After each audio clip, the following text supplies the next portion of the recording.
connection. Just found out I'm muted. But just to let you know, this conversation is all about opening up doors for the BIPOC creative community.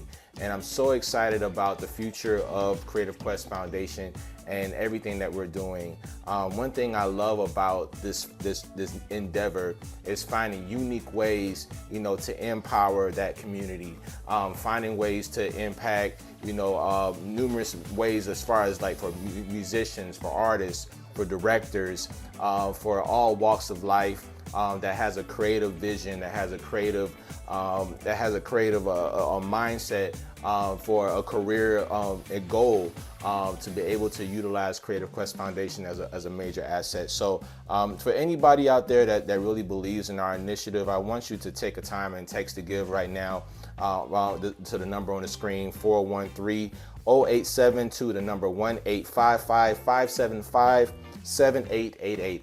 And every single donation goes to the Creative Quest Foundation for us to open up doors and to create jobs for the community. Oh, is that my baby? Oh my goodness, is that my baby? Oh, it's my baby. Hey, Lolo. She's hanging out with me tonight. And one thing I love about creativity is that it's also about the future. It's also about opening up doors. And what I love about having my daughter here, Laura, is that she also has a future too. And so one thing I love about family is being able to find unique ways for all of us to be able to work together in fun ways. And so it's good to just have you here. You want to say hello to the people? Oh, she kind of waved a little bit. There you go. That's my baby, Laura. Yeah. So I'm going to show you some of the cool things that we do as a company with Creative Quest Foundation. And this is the blurb that's going to give you a rundown of what we believe as a vision. So just sit tight and enjoy this video.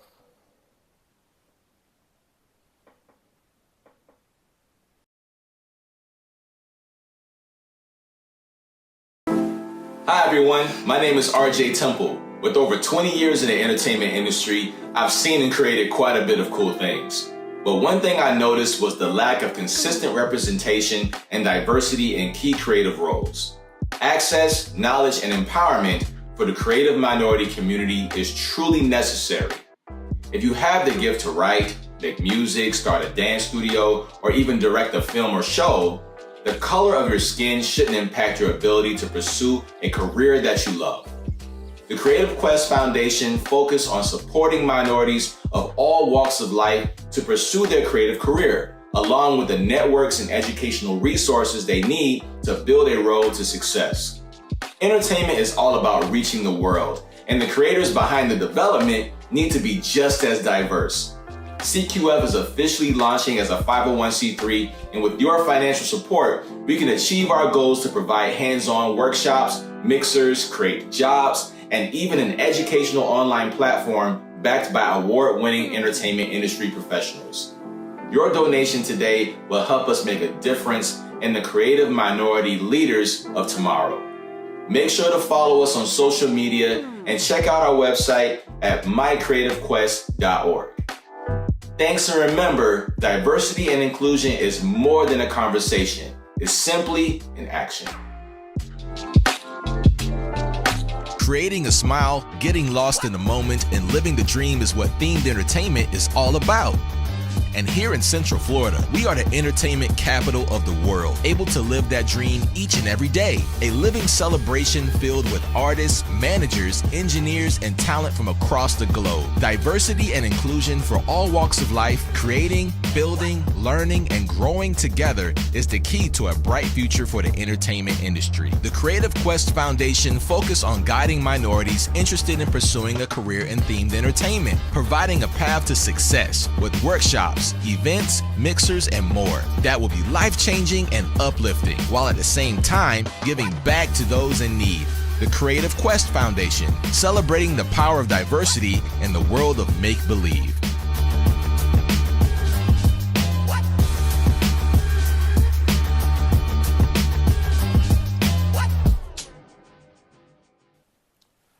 All right, so that is the Creative Quest Foundation. And again, the reason why I created this program is to be able to open up doors for the BIPOC creative community in unique ways. One thing I've learned coming up is that it was really about the awareness of what do I do with this gift, right? What do I do with my skill set? And and and it wasn't until I was actually able to get in an environment where I'm around, other individuals that are in the same direction, that had the same ambition, the same dreams. And with Creative Quest Foundation, we're building a family, and we want you to be part of that family too. We want you to support our initiative of bringing BIPOC creatives together, whether through networking opportunities. We got plenty of events here in Orlando, Florida area that we're building. We just had a great event at Michelle Lee Puppets about 2 weeks ago. We also have Valencia College. We're going to be out there April 28th. If you go to Valencia, make sure you check us out. We'll be out there at the Performing Arts Center on April 28th. Make sure you go to our website, mycreativequest.org, under events, and that's where you'll actually see the information about the upcoming project, upcoming event. And that's our website right there, mycreativequest.org, right there, so you check it out. But yeah, one thing I love about creativity is that it's for everybody. And as a person in a minority community, it's like, how does my voice fit? And one thing I realize is that, even when there are times when the doors don't really open fast, right? When they're not in your favor, you understand that creativity is free. You can actually come up with ideas yourself. And that's what I was able to do over the years. I'll show you a quick picture of something I worked on many years ago. This is me working as a puppeteer, as a show I developed on my own called Jerry and the Upbeats. It had 50 original characters, 12 different stage plays, and that opened up so many doors for me over the years. Just coming up with creative ideas, and that led to me, doing stuff on major levels, and I'm so grateful for that. But that was my humble beginnings as a puppeteer, and now as a director, working on major projects. I just took a chance on myself, and it just opened up so many unique things. And so I encourage you to do the same. I have a book that I created called 100 Sparks for a Creative Mind, and I highly recommend that you go get it. It's on Amazon right now. Make sure you cop it up, but it actually gives you a lot of cool tools. If you're a creative person and you're trying to figure out, where's the way I can go in my career? How can I, step out, in faith and find, unique ways of how to interpret creativity and let it, monetize into, awesome ideas. This is a great book for you. And, one thing about it, I'm not really a guy that loves to read a whole bunch of books, but one thing I love tools, and I wanted to make this book, something that anybody can just pick up at any time and be able to be inspired. So I'm just going to just open up a page right now, and this is how you really do it. You just kind of just skim, and then you just kind of open it up. Okay, so this is called Nothing is Impossible. And I'll read this quickly to you. Impossible is the word only for those who give excuses. Creatives are those individuals who love to make the impossible situations of life the most advantageous situations. Preconceived notions are compelling and powerful. However, at times, due to a lack of trust, people think that they can't cope with a situation. They find it tough to give their best. But when they overcome their false belief through concrete actions, they can achieve a self-fulfilling prophecy in any task or field of life without second guessing. I've seen many newcomers in the acting field who get discouraged because they have faced one or two rejections. That has been me numerous times, and it's been all of us have faced rejection.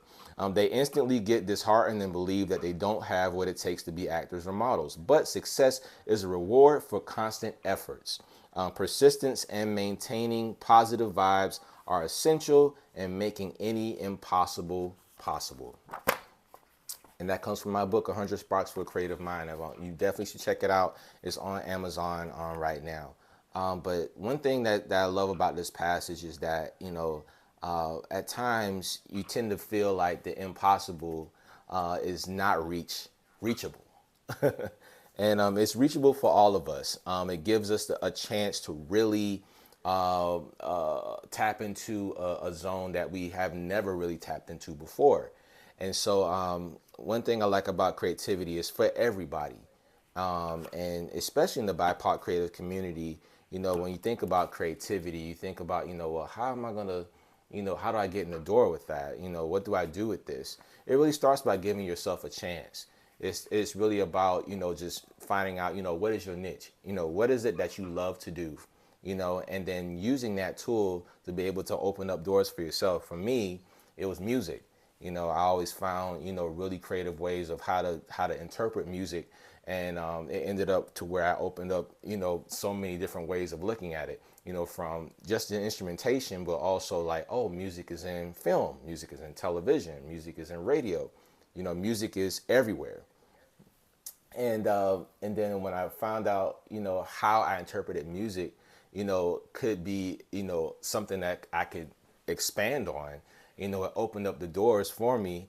And, you know, I just ended up just creating all different types of stuff. And now I make stuff for themed attractions globally, award-winning sound designer and composer for video games, over 70 different video games in my career, and dozens of soundtracks for film and television, and the list goes on. But a lot of it really came by just giving myself a chance and looking at creativity in a new light.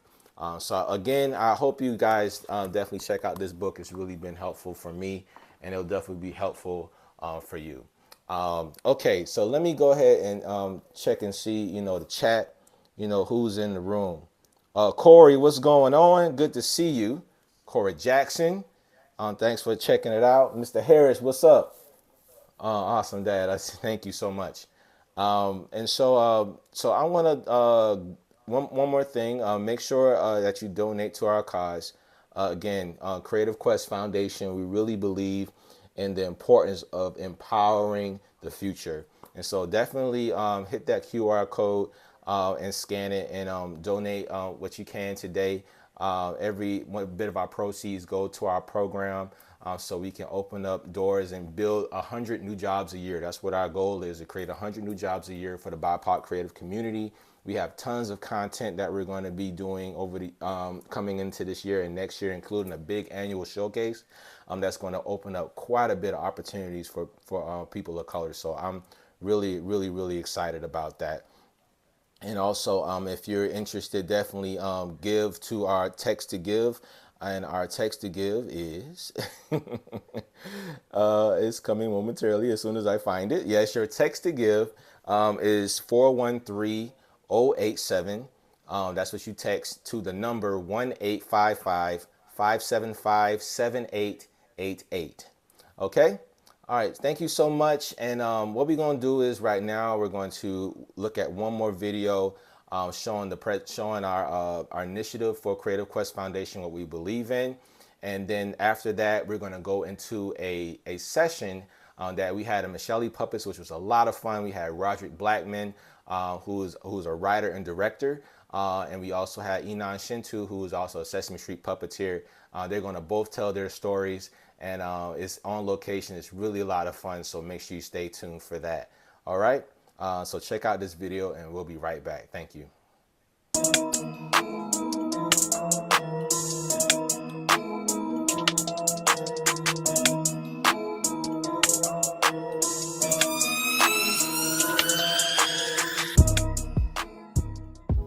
Hi, I'm Nick, and thanks for tuning in to CQF TV.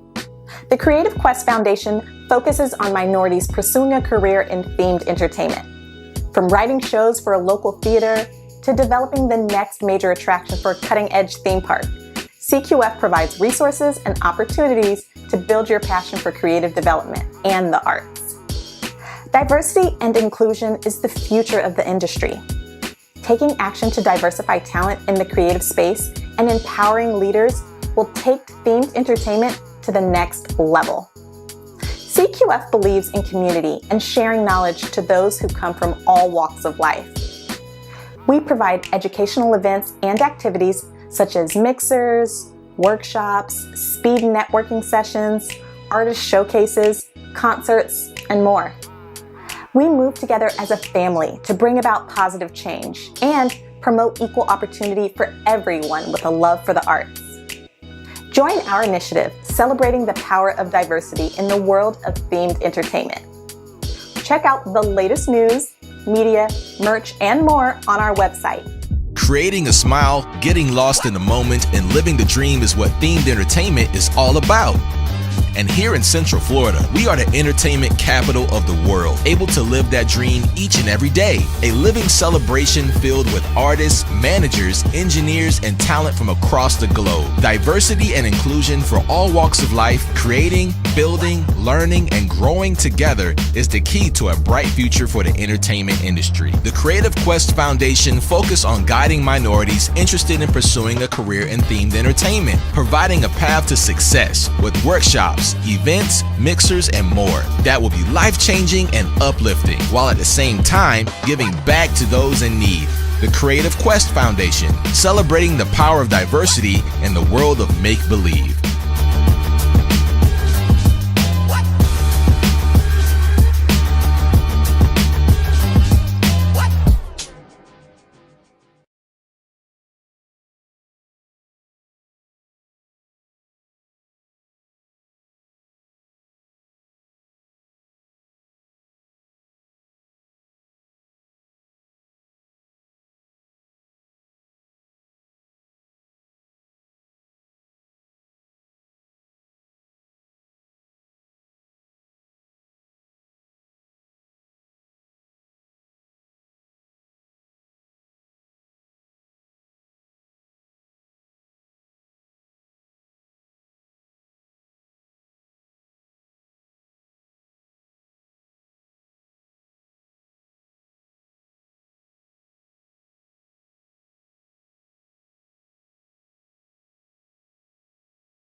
I'm on mute again.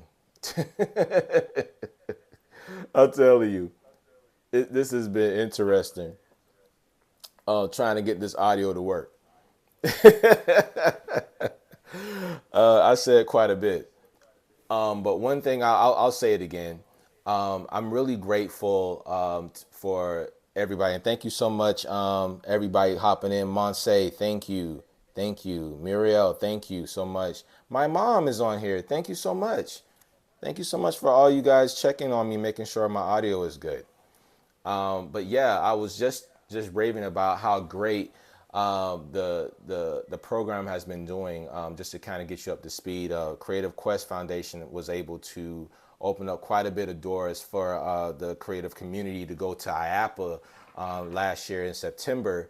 We was able to get close to 50 BIPOC creatives to go to the convention center and hang out there.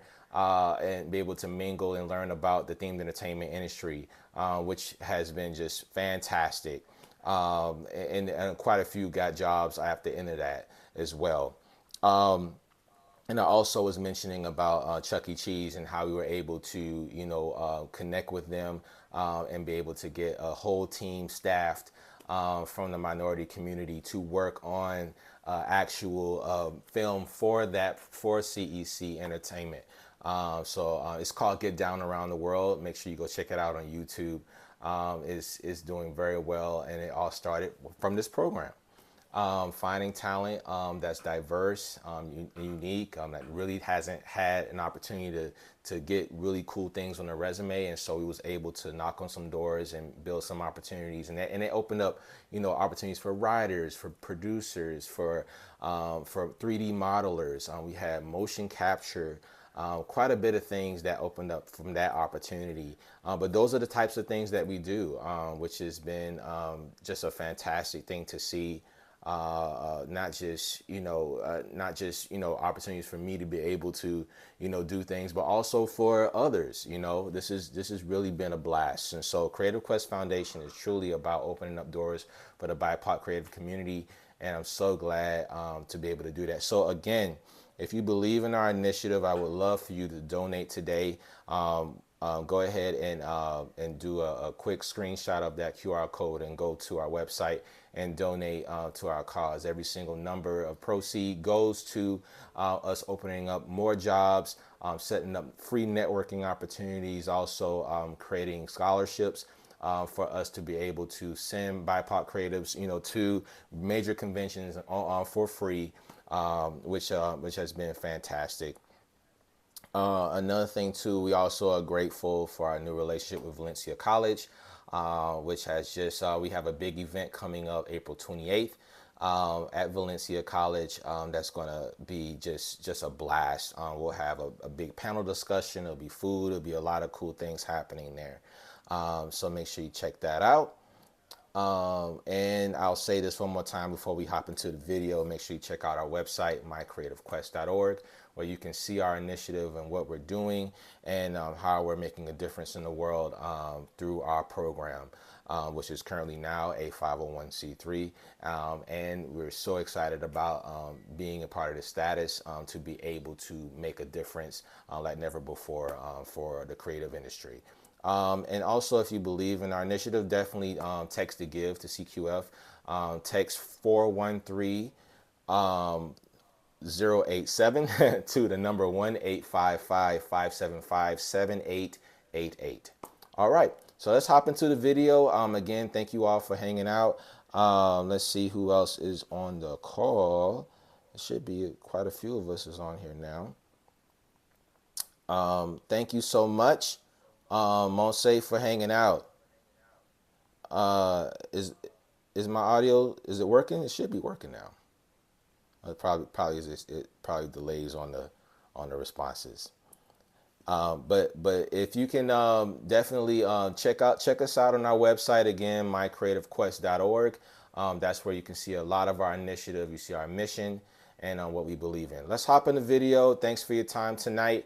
And check out, this is actually us at Michelle Puppets here in Orlando, Florida. They do a lot of cool stuff, and you'll get a chance to hear a conversation I had with Roderick Blackman and Enon Shintu, both amazing professional puppeteers with amazing stories that will inspire you tonight. In the meantime, definitely put in your donations. Be one of our new donors for Creative Quest Foundation. We really would appreciate, every cent counts, for our initiative, making a difference in the creative community and for the future minority leaders of tomorrow. Thanks for your time. Enjoy the video. We'll talk soon.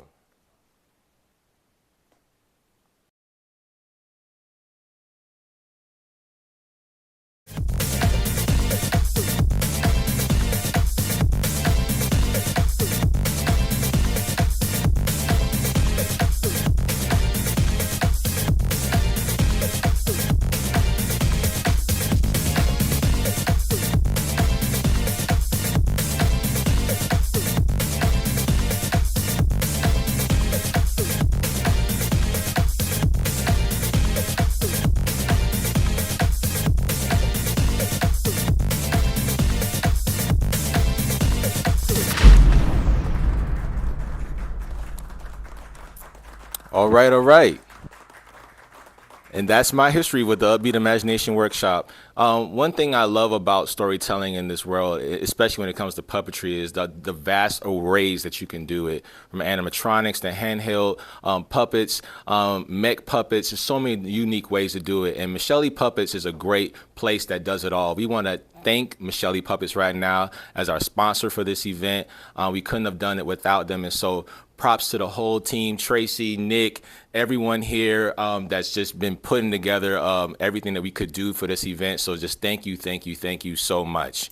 Let's give a hand for Michelle Puppets. Awesome. Okay, so we're going to have our very first guest that's going to join us. He is a creative writer. He's a director. He's a professional puppeteer. He's worked in quite a bit of arrays of talented events all over Orlando and suburbs. You got Roderick Blackman, who's going to come and join us today. Come on, Roderick. What's up, my friend? How you doing? Yeah, come and sit down. Got the swag on the shoes. I see you. Don't touch grass. Touch grass. So tell us a little bit about your history in puppetry, because one thing I love about you is your humility and how much you love to tell stories. And so what got you into this position working in puppetry? So I'm pretty sure, just like most people, all of their puppetry stories and love has begun with loving things like Sesame Street and things that Jim Henson has done over the years, and just growing up watching those shows and movies and stuff that we all love. And for me, it was really finding something that I loved that was an outlet for me that expressed what I felt. Of course, being in the area of Orlando, you have theme parks, you have an array of different areas that you can venture into. And I thought I wanted to be an actor on the stage, and I thought that was something for me, and I realized that wasn't. And I kept trying to figure out what worked. I loved doing tech things, but that wasn't something that was a place for me as well, because I was so hands-on on things. Yeah. I always knew I loved puppetry, but I didn't know how to get into it. And I eventually would go to workshops and do all the other things that you would do to try to become a puppeteer. And for some reason, it just didn't work out for me, and then I fell across Micheline's desk, and the rest was history. And I came in and worked on a show called Mission Steam Possible, where I was performing Marcus, who was a 9-year-old boy who was in a wheelchair, who had osteogenesis imperfecta, which is also known as brittle bone disease. And from there, I think, knowing the passion that I had and the creativity that I had, it ventured off into wanting to do my own work, because I've always had a passion of creating my own stories and creating my own vision of the things I wanted to do. Yeah. So, which led me to then now write a new show that we have produced here at Micheline Puppets called African Tales Masomo Makuba. Yeah. I think we have a picture of that as well, of a shot of that show. And what's cool about it is that I was actually summoned to work on the music for this. And it was such a blast. I think that's one of the other shows, but it's one that actually has the title of.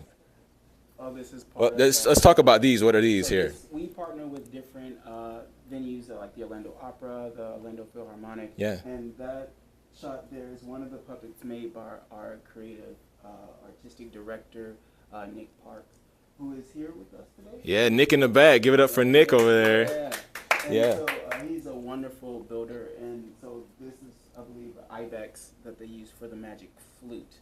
And we here try to use our puppetry to embody the stories that we tell. And so African Tales Masomo Makuba, which we took from a tabletop series of A Tree Full of Monkeys and made it into a bigger production where we took 4 African folk tales and turned it into a grander production. Nick was able to build an amazing set. It basically, It's a beautiful my job set. was his job, made my job easy. He drew it up.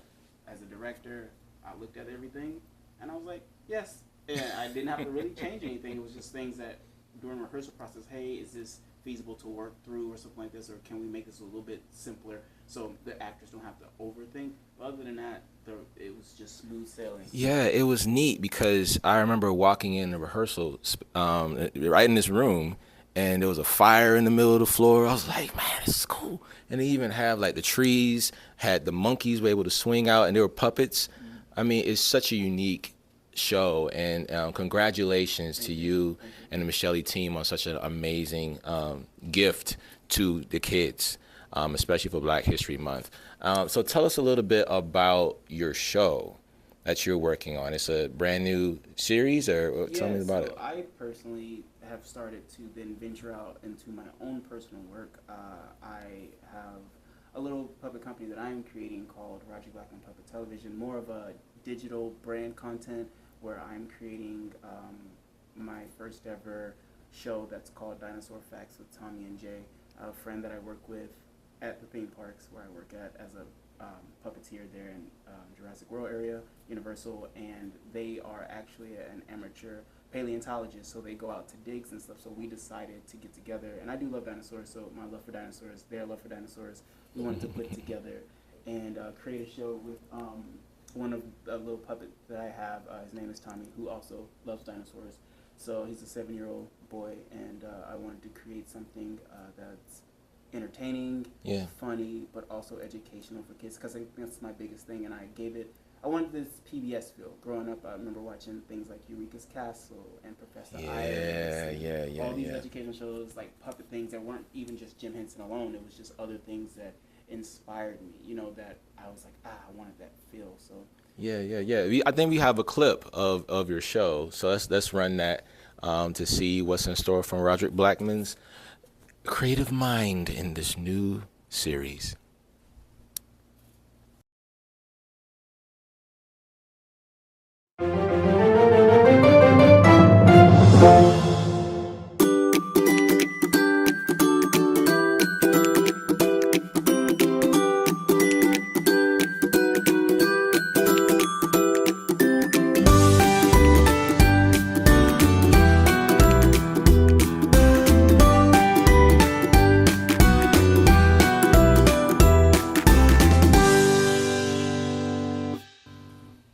Oh, that's so cool.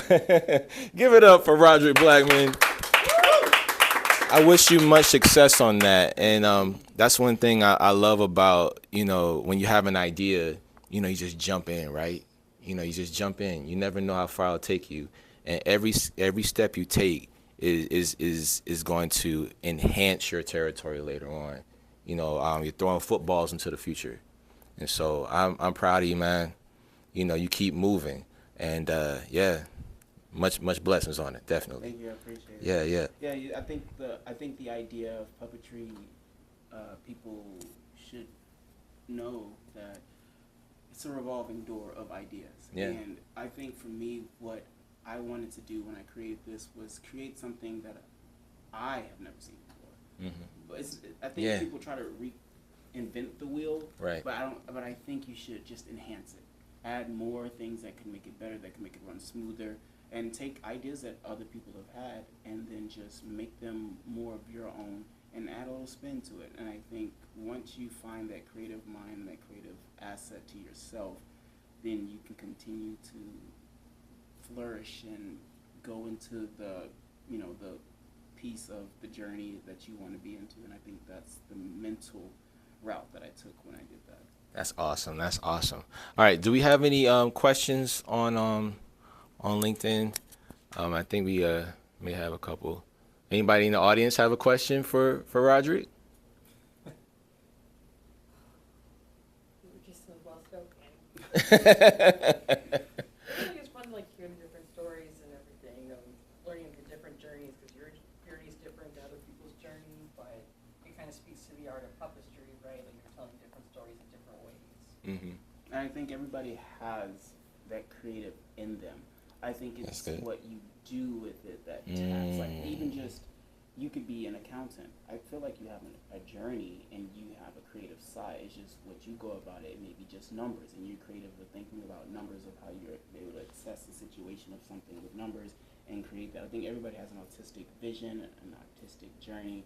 It's just how each of us go about it. We're all reaching the same goal of being a better person in life, and I think that's where we're leading to eventually, where we all want to just do better for the world and do good deeds for the world. That's amazing. And I have a question. Creativity. Mm-hmm. What does it mean to you? Creativity is expression. It is coming into your own and being who you want to be, and just not letting outside noise affect anything that you want to do, I feel like a lot of people tend to want to be like everyone else instead of just being themselves. Yeah. And they don't want to. There's no leaders, a lot of sheep. Everybody wants to follow because they don't want to feel like they're, I guess, quote unquote, weird or odd. But I think the people who are that mindset have been great. You have like Michael Jackson, you have Prince. Yeah. You have these people that people said they were weird and they were odd, but they all became these legends because they had a creative genius mind and that they were able to think outside the box. And I think creativity is honestly being yourself. That's awesome. That's awesome. So let's talk a little bit about your friends back here. So many, and I can get out the way a little bit. It's just so many unique puppets. So let's kind of talk through like the type of puppets that we have out here on display. So let's start with the very, very back. In the back where you see the carrots and the cucumbers and the lettuce. This is actually a set that is being currently designed for the Orlando's Philharmonic by Nick Clark for Peter Rabbit. And it's an original set design that he has created, which will enhance with like shadow puppetry in different forms, and so we'll have different types of shadow puppets back there. But this is one way you can honestly create a set, and it's something as small as that, where you can have something simple as this. Imagine if this being a rabbit, you can have the rabbit going across, and you can do this type of puppetry where there's just arm, stick, rod type of puppets.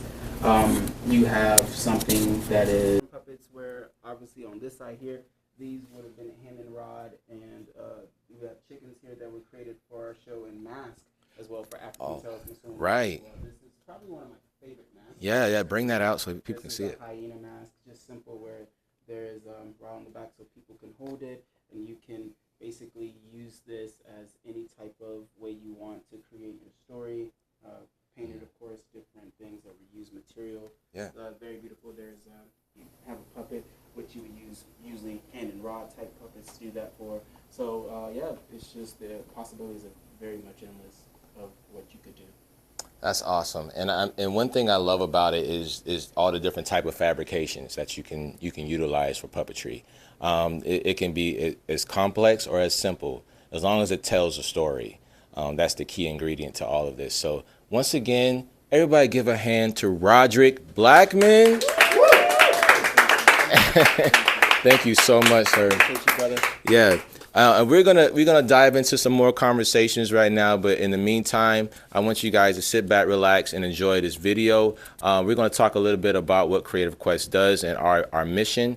We really believe in empowerment, and especially when it comes down to BIPOC creatives that are doing awesome stuff out here. You want to make sure you give them a platform, and that's what this whole event is about. Highlighting talent from all walks of life, especially in the minority community that's doing amazing things. So shouts out to Roderick one more time, for all that he's doing.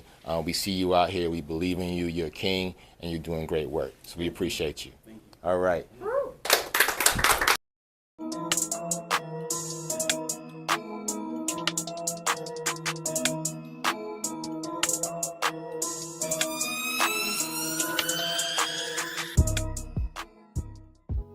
Hi, I'm Nick, and thanks for tuning in to CQF TV. The Creative Quest Foundation focuses on minorities pursuing a career in themed entertainment. From writing shows for a local theater to developing the next major attraction for a cutting-edge theme park, CQF provides resources and opportunities to build your passion for creative development and the arts. Diversity and inclusion is the future of the industry. Taking action to diversify talent in the creative space and empowering leaders will take themed entertainment to the next level. CQF believes in community and sharing knowledge to those who come from all walks of life. We provide educational events and activities such as mixers, workshops, speed networking sessions, artist showcases, concerts, and more. We move together as a family to bring about positive change and promote equal opportunity for everyone with a love for the arts. Join our initiative celebrating the power of diversity in the world of themed entertainment. Check out the latest news, media, merch, and more on our website. Creating a smile, getting lost in the moment, and living the dream is what themed entertainment is all about.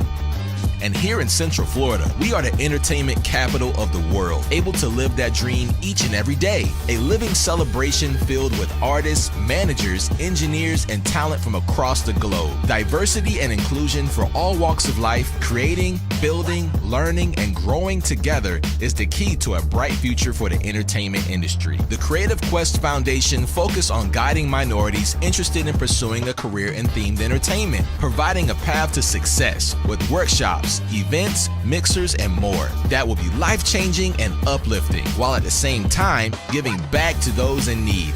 The Creative Quest Foundation, celebrating the power of diversity in the world of make-believe.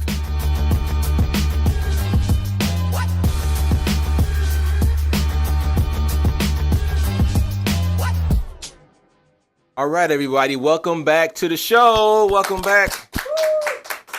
This is the Creative Quest Foundation Live. We're here at Michelle Puppet Studio in Orlando, Florida.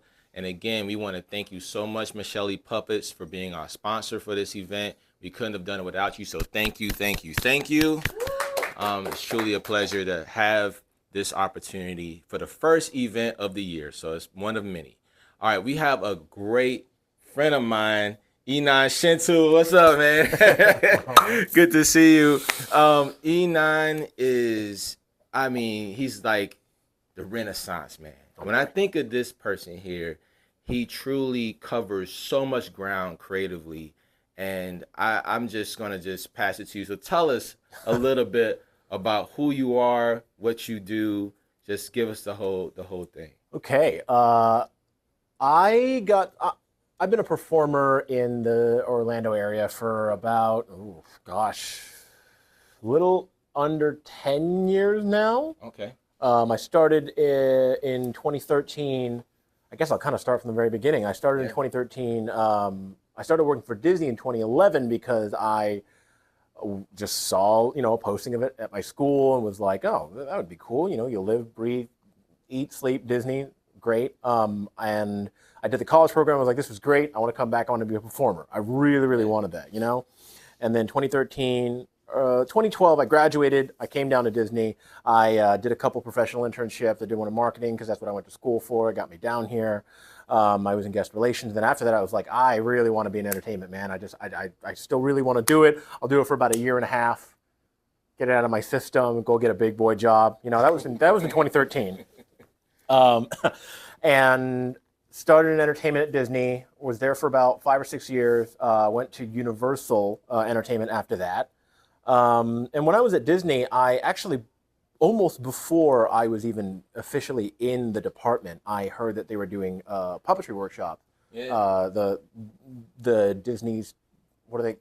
Geppetto. I was going to say the staging specialist. Yeah, I don't the puppet That's what they specialist, use. The puppet specialist, they do these workshops where they teach beginner puppetry and intermediate puppetry. I think those are the only two. And I was like, well, that seems really cool. I want to do that. That would be like something like a really, really cool skill to learn. I had no experience. I didn't really grow up watching, Sesame Street or Henson or Punch and Judy, any of this stuff that a lot of more, established puppeteers typically do. Yeah. But I was like, that might be cool. And then my friend who was in entertainment was like, well, you could just come and they're not really gonna care. And I was like, okay, all right. So I started going to them. Then I was in entertainment, started going to some more. And I remember my first one, they give you little ping pong balls that you put on your arms, right. Put on your hand there, and then you're doing your basic lip sync. I was like, this is pretty cool. I couldn't really describe it. I was like, this is really cool. I have a very active imagination, and just having 2 ping pong balls in your hand with pupils, and you can just be whatever it is that you want. I was like, wow, that's really awesome. So I kept going to them. I wanted to be a puppeteer at Disney. I learned, kept going to workshops, kept learning technique. Eventually got to learn a bunch of cool shows that they were doing there. Voyage of the Little Mermaid and Muppet Vision 3D. Yeah. And I think that's where I met you. Yeah. Uh-huh. Yeah. I remember actually distinctively about to be late for my entrance, and you were there like, no sweat, man, no sweat. You're fine. You're gonna get dripped in time. And I'm like, I'm gonna be late. Anyway, so yeah, I remember that. Yeah. The calm collected. You're gonna be fine. I don't think you understand. I won't be. I remember that. Yeah. I think I was mostly on time. Anyway, where was I? I saw that the Jim Henson was doing their diversity puppeteer training initiative, and I was like, "That's cool. I think I'll do that. I don't think that I'll get anywhere near it, but you know, I'll just. I think you had to apply for it first and say what your experience was, Right. and then you get from 2,000 applicants, they selected about 200 or so to interview. And it was, and I had, this is how little I knew about the puppet world, right? So to me, it was these two guys that are, you know, I'm assuming are good at their jobs and they do stuff for the Jim Henson Company, whatever, right? It was a white gentleman and a black gentleman, and I remember, you know, just answering their question, doing a little bit of improv, doing a little bit of puppet, you know, just manipulation or whatever. Yeah. And then later, I find out that it was Patrick Bristow, who has, you know, is very established in the improv scene, teaches for Groundling, has been in many TV shows, and Kevin Clash, who did not even process that. Like, I don't think, I just wasn't, I have ADHD, so a lot of times stuff just goes in one ear, not the other. I was just like, oh yeah, there's these people are going to be watching my puppetry technique. And for anybody who doesn't know, Kevin Clash was the original performer for Elmo. So, I felt real dumb after that, realizing who that was. But luckily, I think it was better that I didn't know who it was, because otherwise I would have been like, oh, I'm about to puppeteer in front of the Kevin Clash? Oh, geez. All right. You know what I mean? We kept it a lot more like cool, calm, mellow, which it should be. And then I get an email saying, hey, congratulations, you've been accepted. So I think out of the 200 or so people, they said they picked about 35. That's amazing. And I remember getting in there, walking into the courtyard for the first time. I was very fortunate because it was a 3-week workshop. It was unpaid, but I had to have 3 weeks off of work because it was 3 continuous weeks. So I was very fortunate to be able to have that opportunity to go out to LA, and you know, they provided lodging, they provided airfare. So like, without that, I couldn't have done it. So I was very fortunate there. And 3 weeks, we learned improv, we learned puppetry, and from there, I think about, and we did a showcase at the end, which was really cool. The final week, Brian Henson walks in and says, hey, here's a sheet of paper from Disney saying, hey, they're looking to do a workshop with the Muppet Studio. They may already have their performance for this. They may be like looking to fill out any additional holes. Like, don't be like, audition for it, but don't get your hopes up that they haven't really filled this, or they haven't filled the workshop yet. So, you know, a bunch of us audition, and we're like setting up like, you know, crude monitor setups in our dorm room. We're literally living next door at the American Academy of Dramatic Arts dorms. That's where we were.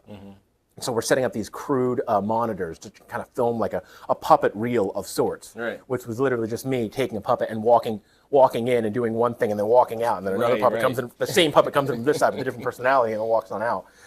And then ended up getting into that as well, which was just amazing. So I went home for 2 weeks and then came back to LA area, or Burbank, if you will. Got to work in the Imagineering building, which was really cool, learning from, you know, really cool people there, doing a lot more intricate monitor work, character work, acting work. It was very in-depth. Yeah, it's amazing just to see the pathway. And what a lot of people don't understand is that when you are passionate about something and you are consistent, like, people will see that, right? They'll literally create a path for you. Your consistency creates a path for you. And what I'm hearing from the humble beginnings of the workshop, like, oh, that's cool. And now you're like hanging out with Jim Henson's son. That's an amazing story. Yeah, thank you. Yeah, and what I like about it, and I've known you for a long time, is that you've always been the same, they say, same OG, you know, same humble guy that just loves to create. and it shows. And here's a picture here with Ernie, right? Mm-hmm. This was so after the Muppets one. So the people that were teaching that one. One of Peter Lind, who is the performer for Ernie, also taught the Sesame Street workshop for building their puppeteers. So that was from that workshop where at the end we got to take a picture with Ernie. Mm-hmm. I think we got some more pictures of you on the set, right? Oh wow! Oh yeah. So let's see, where was I? Sesame Street workshop was done, and then I was asked to come in for some assist work for Sesame Street, which I thought was just mind-blowingly awesome, where basically you are right-handing for the most part. The main puppeteer will have their hand in, and they'll be using one arm rod, and if they need you, you'll be the second arm rod. You'll be working with props. There's a perfect example of it in a picture later. But, I think we got some more pictures of that's more of the set. Yeah, more of the set. So these are photos I took from just about 2 weeks ago. I actually got to. I was filming for season 54 of Sesame Street, which will be coming this year, I hope. Really awesome opportunity. Some of the pictures of the set in there as well. That's Hooper's store right there. Yeah, okay. Hooper's store. This is actually this is the roof of the community center that I am standing on because at this day. The set was pretty much empty, as you can see, because they were filming in the other studio where they were doing stuff in one of the other rooms or whatever. So all the equipment was gone from here. So I was just walking around. I wasn't called for the scene that they were shooting. Walking around, taking pictures of stuff. You can see the community mural in the background, the bike store, Hooper's store, the building on the left that you can barely see the brick. That is the 123 building. But as I was walking around, there was one of the props guys was like, if you go all the way up to the top of that, above the community center, you follow those red stairs up. They built up that whole thing out there, and you can, as I use his words, look down upon your kingdom. So of course I went up there, and I'm like, wow, that is pretty crazy. So that's the view from up there. Oh, and that's Big Bird's Nest. Big Bird's Nest. Wow. This was the day I actually got headshots done the week before there because they were offering them. And they were like, you want to take a tour of the studio? I was like, of course I want to take a tour of the studio. And so it was actually Peter who was running me around. It's like, hey, look at this. Hey, look at this. Hey, look at that. Hey, look at that. Like to get your picture here. Get your picture over there. Get your picture over there. Yeah. So, just amazing people, an amazing opportunity. Oh, wow. This was actually the first gig I was really excited about. This is the first time I got to assist for Sesame. Now, Sesame shoots in 2 different locations. There's the Kaufman Astoria Studios where they shoot their main season stuff. They have a smaller studio where they do, just smaller projects and stuff. And this is one of them where I remember reading the sheet that day of who was going to be doing what, and it said I was going to be assisting Elmo. And when I first read that, I was like, oh man, when Elmo moves his hands, that's going to be me. That's so cool. Absolutely. So you can see in that shot, that shot is looks like a pretty awesome action shot. If you were to have played the video, because I asked Marty Robinson, who was there kind of Muppet captaining for the day, to take video, and he took a video of that. If you were to just watch the video, it was just me standing there like this the whole time. Because Elmo was like, oh, whatever. His hand's just right here, and I'm like, this is what I was so excited about. All those years of puppet technique and practice and blood, sweat, and tears, and here I am, living the big life. Yeah. But what's crazy about it is that even with puppetry, it's trying to connect to human gestures. And so it's almost like if I, like how I'm doing this, like this has to be puppeted. Like each arm has to look as natural as possible. And so for you to be able to look at a screen, which by the way, everybody don't understand how much work that is to work with screens and puppetry. It really is a technique to itself. And so to be able to have poise in that, and then patience, and then a lot of it is really connecting the dots, because when you're working with another puppeteer, you have to kind of connect with what they're doing and potentially even have the same mind frame they have, so you can't be having your arm go that way and they're this way.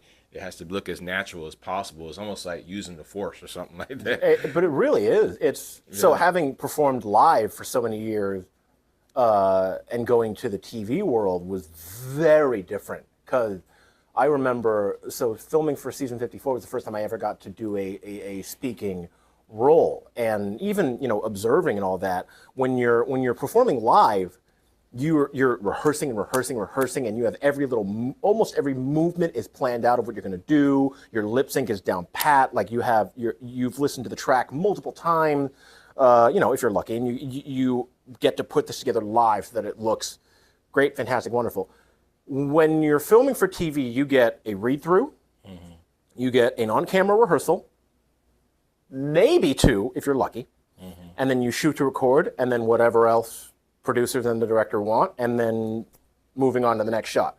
And the first scene or whatever, I'm in there and I'm like, okay, first time I'm ever puppeteering something on screen, looking at the monitor and being like, okay, now I've identified the mistakes that I've made in this shot, and now I know what I want to do for next time. All right, they bought it, we're moving on.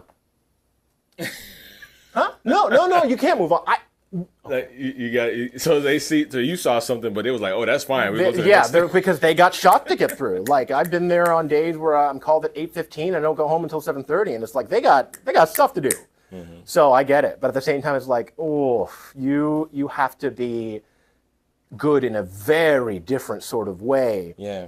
To be able to just bang it out in one take, maybe two takes, because it's not like, if they're setting up the cameras or whatever, and let's say we're puppeteers on a show, and we're sitting here, we're like, all right, let's plan this out. Well, maybe we'll be here, and we'll do this, because you don't know how the shot's going to be set up. You don't know how far away the camera's going to be. You don't know how the zoom they're going to be in. You don't know the composition of the shot. You don't know which side your scene partner's going to be on.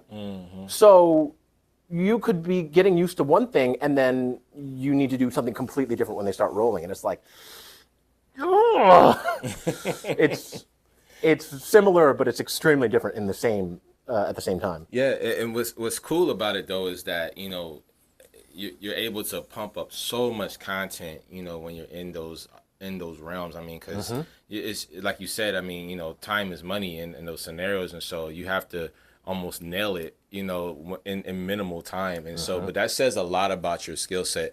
And the last thing I'll mention to you is in the middle of this, you were a part of Puppet Up. Oh, yes. Like, go back to where he was in that picture. Resume is a little more extensive than I still feel like I'm just getting started with all this, because that workshop was only, it will be 2 years this summer. But so Puppet Up is, for people who don't know, the Jim Henson Company has sort of a, I don't know, it's not spin-off isn't the right word, but they have it's called Henson Alternative. It's a different brand. Right. And it's for, some more adult stuff, like what that movie that came out, the name is escaping me. Yeah, Happy Time Murders. Yeah, stuff like that. Whereas more adult-based stuff.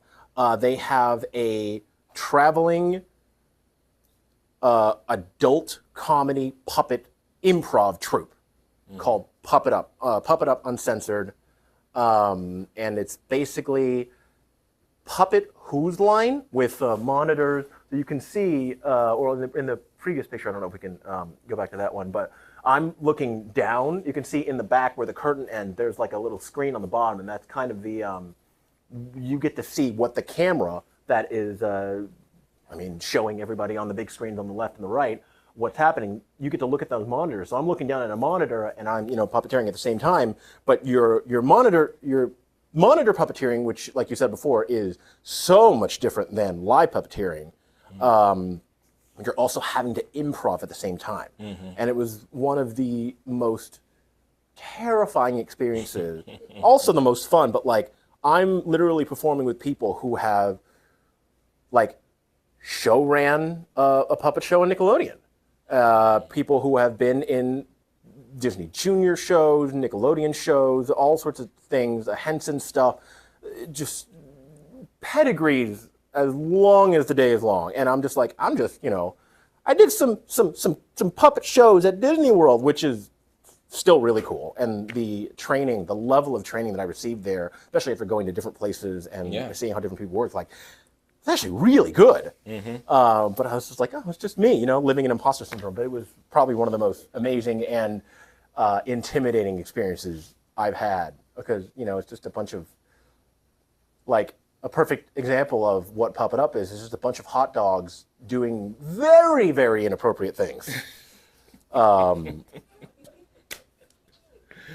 Yeah. And I understand. And one thing about Puppet Up is that you have to be super, like your improv level has to be on top, because people yell things out of the audience, and it's like they change scenes and they change your narrative, and it's like you have to stay in character that entire time, no matter what. And so, and on top of that, you have Brian hanging out. You have, everybody that's like iconic in the puppet world hanging out. So that says a lot about who you are and your gift and your skill set. So you should be very proud of, that you've been able to achieve so much in this time. So congratulations. Thank you. Yeah. It's funny because you said before that, you were talking about consistency. And I feel like that was something that I've always had trouble with, because I'm also I do stilt walking stuff as well, and I'm a voiceover actor. And consistency, I felt like, because I have ADHD and anxiety and a lot of things brought on by ADHD, I always felt like sometimes I just don't have the executive function to just get up and go do something, like create something every day, create something every week. And so I've been having a hard time a lot with keeping up with professional, creative production. But sometimes people have always said to me, you've been working so hard and you deserve it. And I don't feel that way, and I'll explain. Not because I don't think I deserve it, but I think that I don't feel like I've been, putting my nose to the grindstone for all this stuff. It's just, a puppetry workshop? That sounds fun. Oh, Jim Henson, an opportunity to go play around, at the Jim Henson soundstage? That sounds fun too. You know what I mean? Just seeking out these opportunities, and I just so happen to have some talent at it naturally that I was able to develop, and all of a sudden it's like, I just spent a week filming at Sesame Street. Well, how did I get here? Yeah, and I think a lot of it is just really, taking a chance on on your skill set, and knowing that you really can do unique things, and a lot of times we don't really know how much skill we have until we get those opportunities. And so being in the BIPOC creative community and being in these spaces, it's like you have to switch on to something different every single time. But the thing is, you can tell you do your work. You can tell you do your research, going into each realm, and then just embracing that character, embracing, that story. And people will peep that and be like, you know what, if you can do it here, you can do it there. You can do it here, you can do it there. And that's what I've been noticing in your stuff. So one question for you, creativity, what does it mean to you? Gosh, it's a very loaded question, I think. Creativity, I got to think about this for a second. Being able to just kind of freely play and come up with ideas that you wouldn't normally come up with. It's akin to children playing on the playground, playing in a sandbox, whatever, and the way that they just play make-believe and do, whatever. That, to me, I think, is creativity at its most pure, where you don't have the little voice in your head that says, don't do that, you're gonna look stupid. Don't do that, you're gonna sound stupid. Whereas, if the kid wants to be Luke Skywalker in the sandbox, he can be Luke Skywalker. He's gonna believe that he's Luke Skywalker. Right. Is he gonna win any, Oscars doing it? No, he doesn't care, because he's having fun playing Luke Skywalker in the sandbox. Exactly, right. And that's translatable to adult performing as an adult as well. Because my one of my voiceover coaches that's his whole thing, his whole style of how do you act? Well, you just play make-believe like a kid in a sandbox does. He's not thinking to himself, gosh, if I say, freeze, I'm Superman, you think my friend's going to believe that? No, he's just going to say it, like that sort of thing. Yeah, and what's cool about it is that, and that's neat with how you said it, because creativity is really about believing in that that idea, and owning it, and so, and when I always tell everybody, creativity is free. It's free 99. Anybody can tap into it, and those who tap into it the most find value in unique ways. I mean, I've been a musician all my life. Never once I've seen myself as a director for like major companies doing all these different things, and with the IPs that are multi-million-dollar, billion-dollar IPs. I mean, it's mind blowing. But the thing is when you actually are okay about trying something new, you tend to find out like, whoa, like that really did do something for me, and let me learn more about that. And then especially when people empower you to do it, it gets even higher. And so I'm just very, very proud of you. And I remember us in the trenches as puppeteers, hanging out with the mouse and just finding unique ways to tell the stories there. And then how you take that skill. And that's what a lot of people tend to forget, is that when you learn a skill, you can apply it elsewhere too. It can open up other doors. And you took what you learned there and you've excelled it into who you are today. So congratulations. Thank you. On everything, my friend. Thank you very much. Yes. You definitely deserve it. Any questions, y'all, for E9? Anybody in the audience, online? Yeah, what's your question? Knowing that you have anxiety and ADHD, what keeps you going? Realizing that, what's the word I'm looking for? Not preferencing, prioritizing mental health is more important than people have given credit to in the past, especially people who aren't neurodivergent or surrounded by people who are neurodivergent. Because on some bad days, like I don't even want, it takes me like 2 hours to just get out of bed. I know that I could just get out of bed and it'll be fine, but I don't want to. And I don't know, I feel like it's a combination of things. It's realizing how lucky I am that I get to do what I do, but also reminding myself that I'm doing this because it's fun. And even though my brain may be telling me that this fun may seem like work, I know that as soon as I get started doing it, it will be fun for me again. So I guess kind of reminding myself that it's fun, and to take a breath, and to talk to my psychiatrist and get the medication I need and get the help that I need and meditate and doing all that stuff, and prioritizing that being important, because otherwise I don't even get to start at square one. That's powerful. That's powerful. That's a great answer. Thank you. Thank you. And I know a lot of us are in the performing arts world are neurodivergent, so it's pretty widespread, to be honest. absolutely, yeah. And thank you for the transparency about that. And not only that, you're encouraging yourself and your skill, and you finding a path to joy and happiness through this. And I know how that feels for me, as a creator. You get so much happiness in what you do, and it heals you naturally. And anything that anybody can never really notice about, just looking at you, they'll never know that you're going through something. But one thing I love about creativity is that it pushes you forward, and it gives you that gas that you need to keep moving.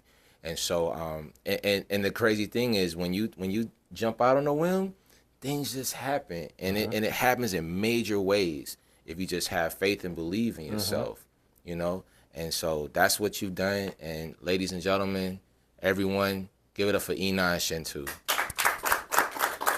Thank you so much. Yeah, this has been a great time. I really am grateful for Michelle Puppets and everything that they've done for this program today. And what I want to do is I want to do a little puppetry, if that's okay. Since we're all out here, we got some puppets out.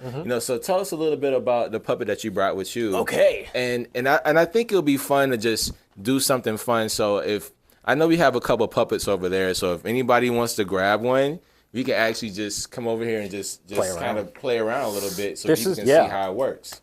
This is a lot of the really fun part. Okay, so this is actually, so there's another detail that I left out.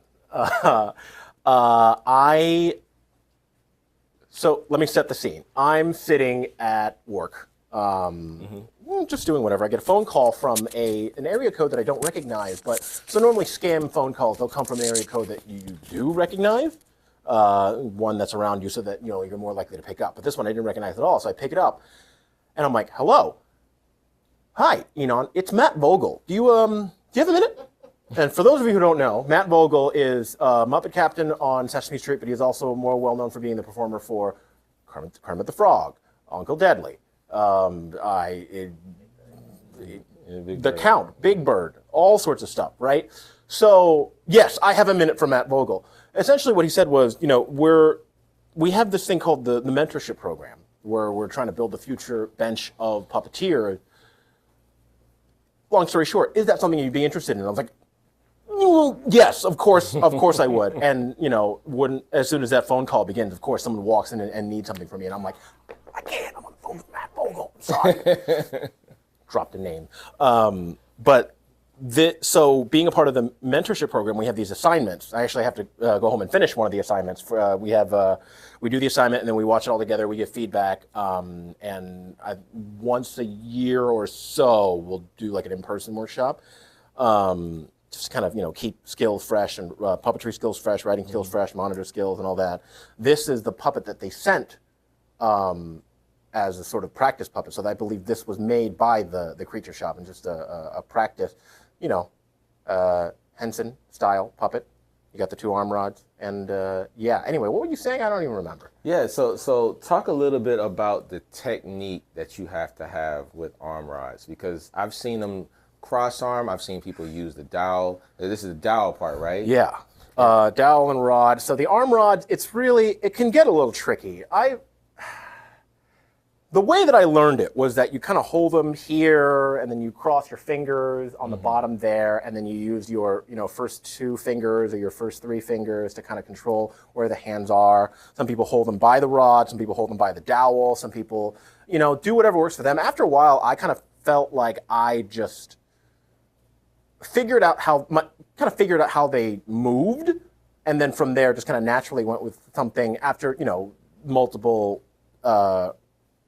months or weeks or years of performances, figuring out kind of naturally how to handle them on my own. But I guess different people hold them different ways. I think if I were to think about it. Yeah. That's kind of like the resting position, right? And then right at the bottom of the body. If you're on camera, it's either like you just see the tops of the hands or all the bottom of the hands, wherever really, depends on what the scene is.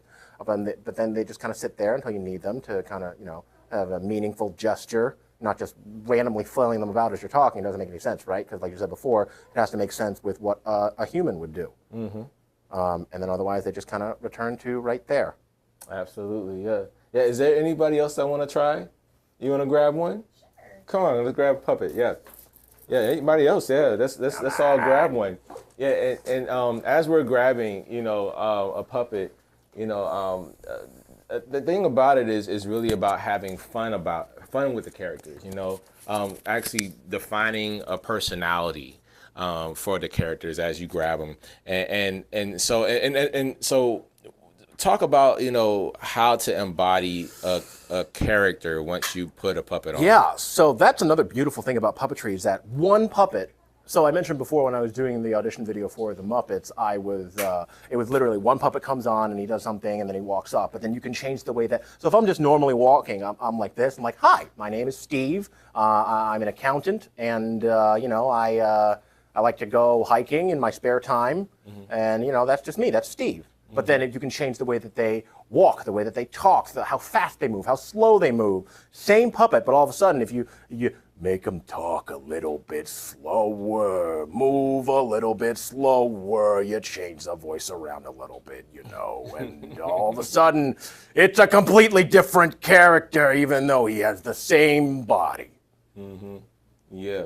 And voice acting is a big part of it, right? It's actually, so talk a little bit about, voices and how that plays into the characters.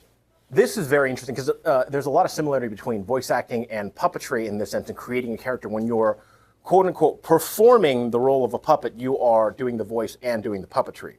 So when you see someone is like a TV credit, like performed by, that is, they're doing both of these things. Voice acting, a lot of people, especially when they first start out, they think, oh, voice acting. I got to put on a funny voice, and then and here I am, voice acting. But voice acting is more so about, it's like 90% acting, 10% voice. Because, yeah, anybody could say, what's up, Doc? But nobody can do Shakespeare as Bugs Bunny. You know what I mean? That is voice acting. And for puppetry, a lot of it is similar, at least in the Henson style, where a lot of the improv that we learned, a lot of the character creation stuff was very, even with the Muppets too, was very grounded, real, like a real situation that just so happened to be taking place between a furry monster and a fish. And that provides the whimsical, that provides the funny. Like we were doing Meisner exercises in the Muppet Workshop, and most of the time the voices would just kind of be like this, you know, a little bit of change so that you can still act while doing it. You're not putting on some sort of funny voice and all of a sudden everything is all crazy and everything, I don't know. Kind of one note, you know? Yeah, absolutely. Yeah. You want to bring, let's come on in, I can see you waiting. Let's do a over couple. there. Come on. Let's have a couple come over. And so right here in front of the camera. So that way we can kind of have everybody in the shot. And what's your names? Naomi. Melody. Edna. Edna. Okay, meet Enon. Yeah. And so That guy. Enon, so give them a small little technique of basic puppetry to get started. You Okay. can come on in a little closer. So- Come on a little closer, yeah. All right, making sure that we land. So, what you really want to do first is you want to look at your eye focus and your lip sync. Those are kind of the two basic techniques, right? So, if you think about pointing the nose, or where the nose would be, since none of you guys actually have noses, sorry about that. Pointing the nose at something in particular, you're aiming, that's where you're aiming the eyes. And we as humans have pupils that we move around, and I can be looking, facing this direction, but looking over there, but a puppet can't do that. Now, we're not all the time just looking straight forward, right? We're using our eyes to look at different things. Well, most puppets can't move their pupils unless they're designed that way. So instead, you kind of change your focus a little bit like this to give the impression that the puppet is alive. And you're just, kind of slowly like looking at different things. Think about what you would do in a situation, just in whatever situation, if you're kind of just standing there, you're looking around, or you can translate that to the puppet as well. And keeping him alive. He's, a living, breathing creature like you guys are. Now, we have facial expressions. We have, our bodies move when we breathe. That is, I think I'm getting into a little bit more intermediate stuff. But just keeping the puppet alive, moving, living, breathing, it really helps it to bring it to life versus just having something just sitting there, Lip sync. So if you're talking, you have, let me back up. The most important thing is you are talking with mostly your bottom jaw, because as humans, we talk mostly with our bottom jaw.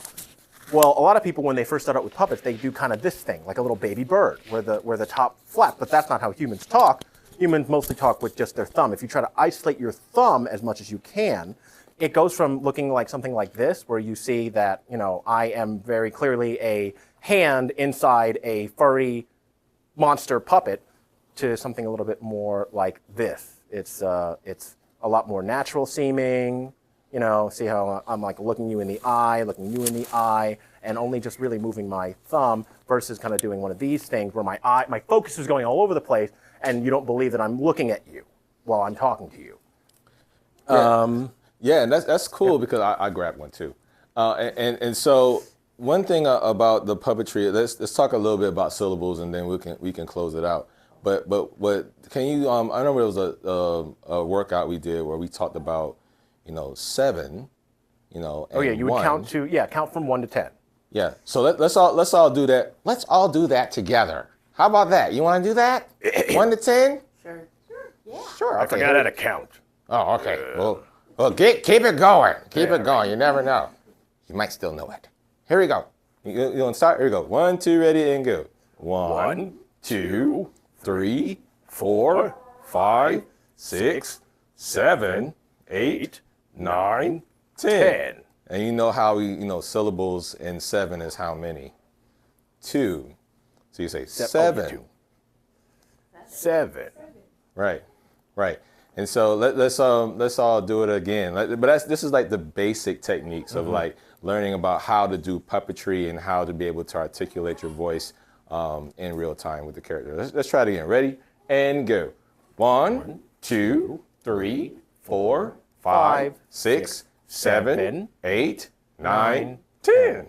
Yeah. So that's kind of the starter point, right? Yeah. You're all puppeteers. Congratulations.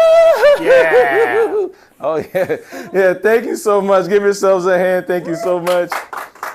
Fantastic job. Fantastic. Thank you. Thank you so much. Yo, I finally figured out a voice for this thing. Oh, good to see you. Good to see you. Yeah. So, what's your name again? Oh, I'm just Orange Monster. Orange I know, it's Monster. creative. Well, that's cool. My name is Sydney. Sydney, nice to meet you, Sydney. Thank you. Thank you. Are you from around here? No. No? Me neither. Well, Windermere, that's close here, isn't it? Oh, Windermere. Yes, I'm from, it's around there. It's from New York City. New York City? Oh, Yeah, that's close, cool. right? Is it, what part of it in New York City are you from? The city part. I don't know. Yeah, I never forgot it. I broke his brain. Yeah, that's good. Well, nice to meet you, Yeah, man. nice to meet you, too. Yeah, it's crazy how my voice got a little weird. It was a little natural, and now Yeah, it's like right, all yeah. crazy and stuff. Yeah. Thank you. You're welcome. I think I should leave you because I'm the weird one. Well, it wasn't weird until he made it weird. All right. Thank you all so much for being a part of this. It truly is a fantastic skill. And one thing I love about puppetry is that it really opens up a door to be creative, to be fun. And so to all of you right now on LinkedIn Live, thank you so much for tuning in. For Creative Quest Foundation, make sure you go to our website, mycreativequest.org, and make sure you donate to our cause. We actually have quite a bit of new events that's coming up, and you can go to our QR code that's on the screen, and make sure you just check in with us. Be a part of our cause, what we're going to do. We have so many amazing things that we're doing this year. Many events for you to be able to network, get to know others. And my daughter, she's giving a shout out in the background. Yeah. And also, just another quick announcement. We also are proud to say that we are partnering with Valencia College. Yes. And Valencia College is actually, we're going to have a huge event with them in April out on campus. It's the first live event with Creative Quest Foundation. There's going to be dozens of the students there. We'll have a DJ. It'll be right there at Valencia College campus. It's going to be a great time. We have quite a bit of partners as well from WDI that's going to be there, that's talking about all the different attractions that Disney does, and quite a few others that's going to be on the panel as well. So make sure you go to our website, mycreativequest.org. One more time for Enon Shitu and also Roger Blackman. Y'all come on back on here, y'all. Thank you so much. Thank you so much for being a part of our first event for the year. And I couldn't have had, any better friends to kick this off with me. So thank you for your time today, and make sure you check that. And again, how do we connect with you guys online? Let's do yours real quick, Enon. I'm on Instagram at AZNShent. It's somewhere on the Yeah. thing. Yep. Yeah, and that's on Instagram. And how can we connect with you? My Instagram is R2B2, like R2D2, R2B2 swag. And yeah, you can check out Roger Blackman Puppetry on like YouTube and Instagram and TikTok. Awesome. Thank you guys so much. And we will see you all soon. Be well. And remember, talent comes naturally, but ability comes gradually. We believe in you. Check us out on mycreativequest.org. Thanks for your time today. We'll see you soon.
My name is RJ Temple. With over 20 years in the entertainment industry, I've seen and created quite a bit of cool things.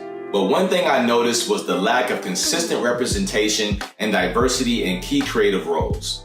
Access, knowledge, and empowerment for the creative minority community is truly necessary. If you have the gift to write, make music, start a dance studio, or even direct a film or show, the color of your skin shouldn't impact your ability to pursue a career that you love. The Creative Quest Foundation focuses on supporting minorities of all walks of life to pursue their creative career, along with the networks and educational resources they need to build a road to success. Entertainment is all about reaching the world, and the creators behind the development need to be just as diverse. CQF is officially launching as a 501c3, and with your financial support, we can achieve our goals to provide hands-on workshops, mixers, create jobs, and even an educational online platform backed by award-winning entertainment industry professionals. Your donation today will help us make a difference in the creative minority leaders of tomorrow. Make sure to follow us on social media and check out our website at mycreativequest.org. Thanks, and remember, diversity and inclusion is more than a conversation. It's simply an action. Creating a smile, getting lost in the moment, and living the dream is what themed entertainment is all about.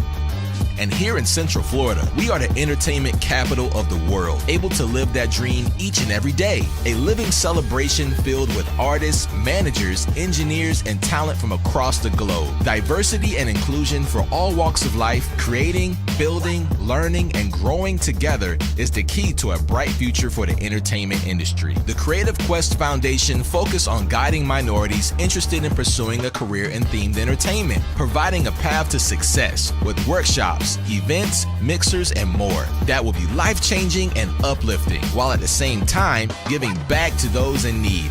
The Creative Quest Foundation, celebrating the power of diversity in the world of make-believe.